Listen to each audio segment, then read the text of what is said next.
There were these two linked desires for the site. One was not to build anything and to make a memorial on the site.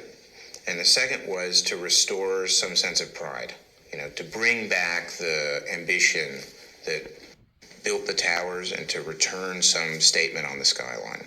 We felt that you couldn't simply replicate a singular figure, either as a single tower or as twin towers, but rather this more organic complex of a single building.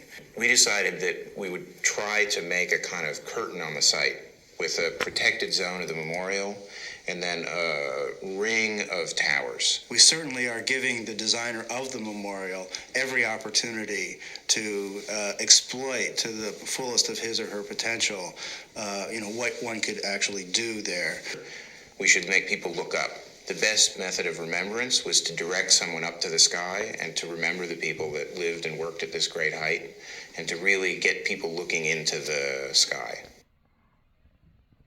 And we all knew that we wanted to make towers which connected and towers which could make a new city in the sky, like a new kind of elevated public space. We felt it was important that the skyline that we create represent this whole new spirit, this kind of bubbling forth of a new kind of city. We knew if we made this ring and connected these towers and made these vaults, we could make this giant cathedral on the site and we could build a new kind of vertical city. Taking the public domain, which pretty much resides at the street level, and actually bringing them into the building and up to this 800-foot level along the sky concourse. By uniting these towers and making this vision of a united tower complex, it actually let us go higher. We could go much higher than we've gone now.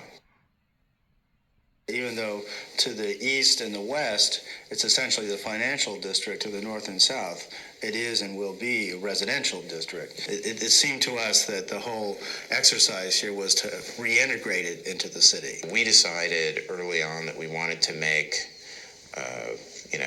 vast public space to celebrate infrastructure and transportation. So from Church Street, you could see where you're going to the PATH station. You can see the 1 and 9. You can see all the connections in a single space. You get these clearly defined view corridors with these arches that frame your vision. This is not simply a park for office workers. It's a park that should be used every day of the year. I think the magnitude of this event really kind of catalyzed a team. And so it was just one phone call to everybody. The only way that we're all going to get through this is we are going to have to learn to work together in a new way. That we all going to have to collaborate in a way that we put our egos aside, and we believe that we have managed to do that successfully within our group. We're eager to expand that to include everyone else who rightfully belongs in this very long but hopefully amazing journey.